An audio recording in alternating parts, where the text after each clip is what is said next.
Assalamualaikum warahmatullahi wabarakatuh. Pada kesempatan ini, saya akan menjelaskan materi mengenai analisis kurikulum di sekolah dasar untuk memenuhi salah satu tugas mata kuliah pendidikan IPA SD dari dosen pengampu Dr. Sudarto MPD. Langsung saja kita masuk pada materi pertama, analisis kurikulum. Sebelumnya, kita harus mengetahui pengertian dari kurikulum.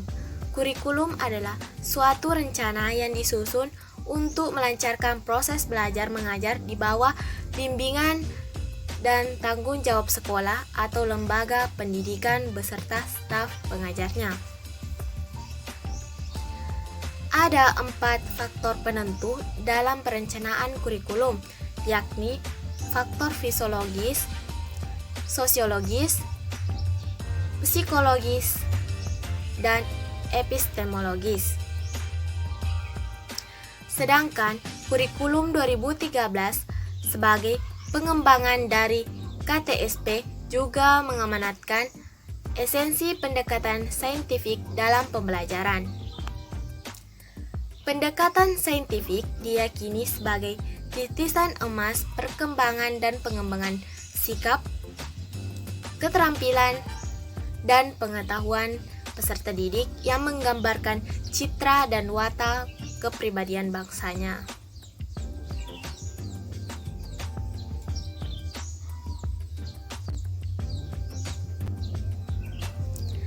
Analisis kurikulum IPA di sekolah dasar meliputi SKL, KI, KD, dan IPK.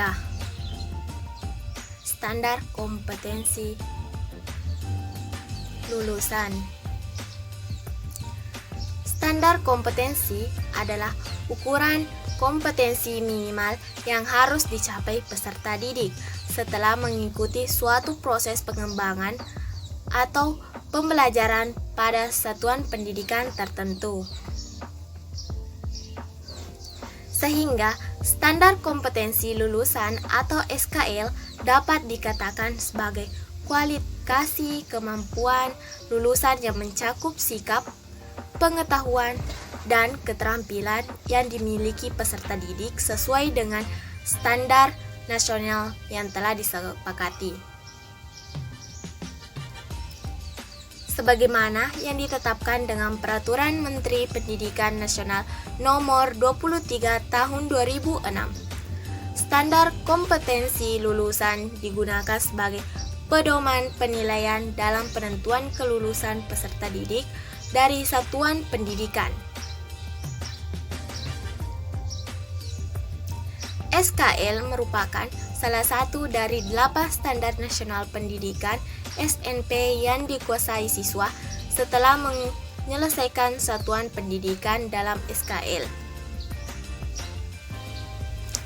SKL memiliki 3 dimensi, yaitu yang pertama, sikap, yang kedua, pengetahuan, yang ketiga, keterampilan. Nah, dari ketiga dimensi tersebut dirangkum dalam satu SKL.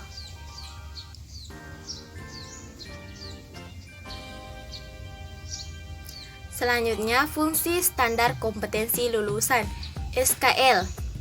Lulusan memiliki beberapa fungsi. Yang pertama, standar kompetensi lulusan digunakan sebagai pedoman penilaian dalam menentukan kelulusan peserta didik dari satuan pendidikan dan standar kompetensi.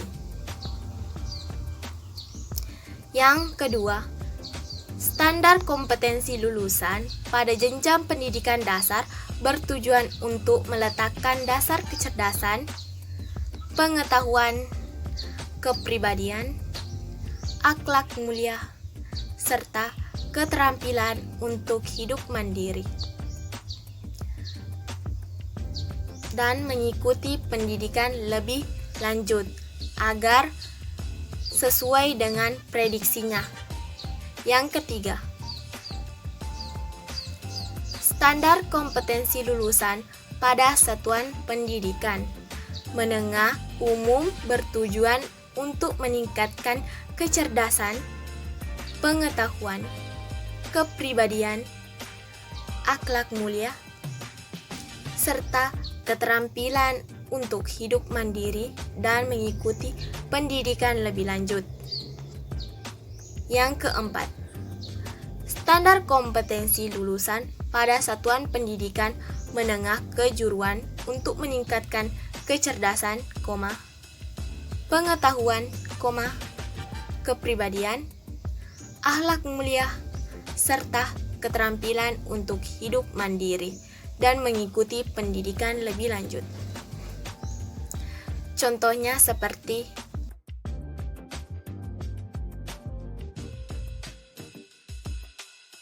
selanjutnya, kompetensi inti.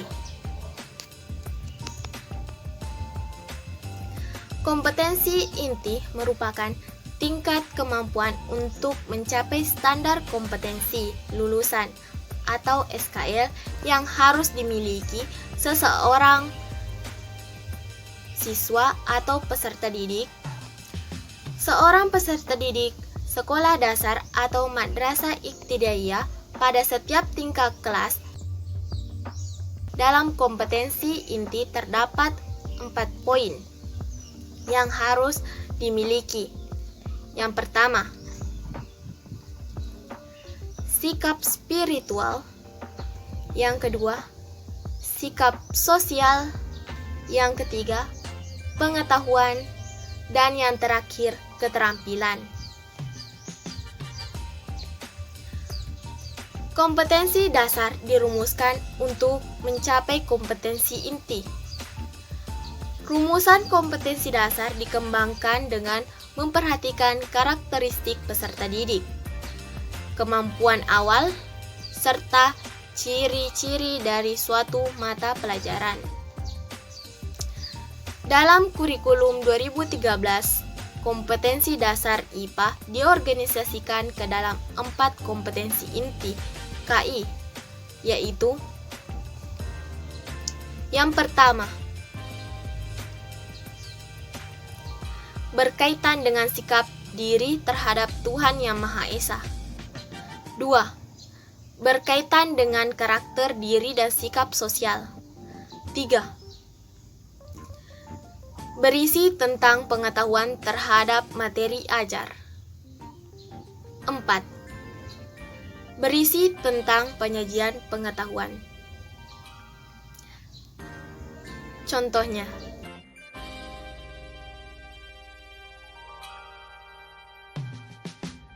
selanjutnya, rambu-rambu perumusan IPK. Yang pertama, indikator merupakan penanda perilaku pengetahuan kompetensi dasar dari kompetensi inti ketiga dan perilaku keterampilan kompetensi dasar dari kompetensi inti 4 yang dapat diukur dan diobservasi. Yang kedua, khusus untuk mata pelajaran PA, BP, dan PPKN perlu merumuskan indikator untuk sikap spiritual dan sikap sosial. Yang ketiga, rumusan indikator pengetahuan dimensi proses kognitif dari memahami sampai dengan mengevaluasi, dan dimensi bentuk pengetahuan faktual, konseptual, prosedural, dan metakognitif yang sesuai dengan kompetensi dasar.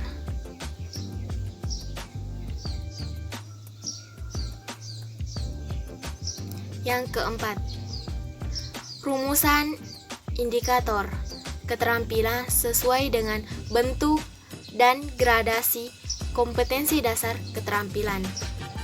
Yang kelima, tidak menutup ke indikator dimulai dari serendah-rendahnya C2 sampai setara dengan kompetensi dasar hasil analisis dan rekomendasi.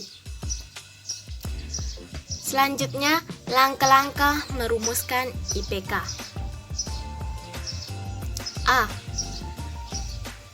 Atau yang pertama, yang harus kita lakukan adalah dengan menentukan kedudukan kompetensi dasar dari kompetensi inti 3 dan kompetensi dasar dari kompetensi inti 4 berdasarkan gradasinya dan tuntutan kompetensi inti.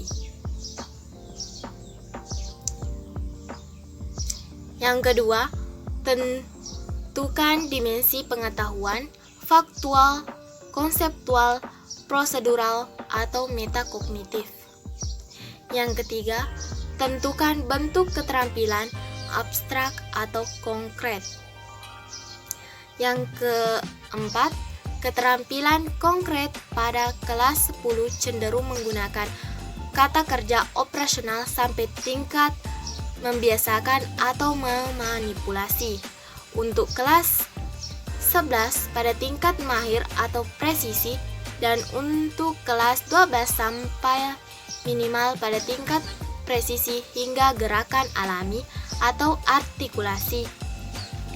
Pada taksonomi psikomotor Simpson atau Dev.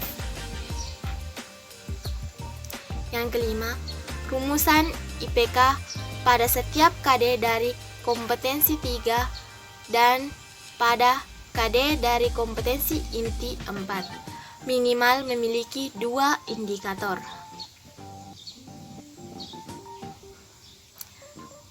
Selanjutnya, tujuan pembelajaran.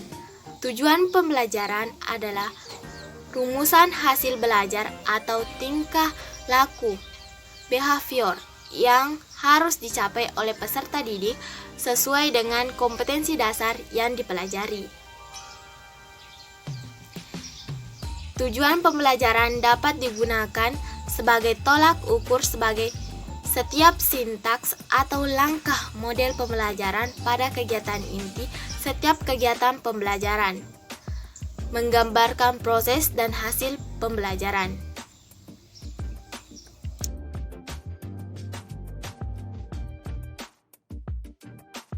Analisis penelitian hasil belajar anak-anak atau peserta didik. Hasil belajar analisis penelitian adalah aktivitas pendidik menjabarkan berbagai aspek penilaian hasil belajar yang sesuai untuk mengukur ketercapaian kompetensi dasar yang dipelajari siswa. Kegiatan analisis penelitian hasil belajar jelas memerlukan pengetahuan tentang aturan-aturan dan ketentuan-ketentuan penilaian hasil belajar dan cara melakukan analisis penilaian. Hasil belajar penilaian. Hasil belajar oleh pendidik tidak lepas dari prosedur penilaian pendidikan yang sudah ditetapkan pemerintah berdasarkan Permendikbud nomor 23 tahun 2016 tentang standar penilaian pasal 13. Seperti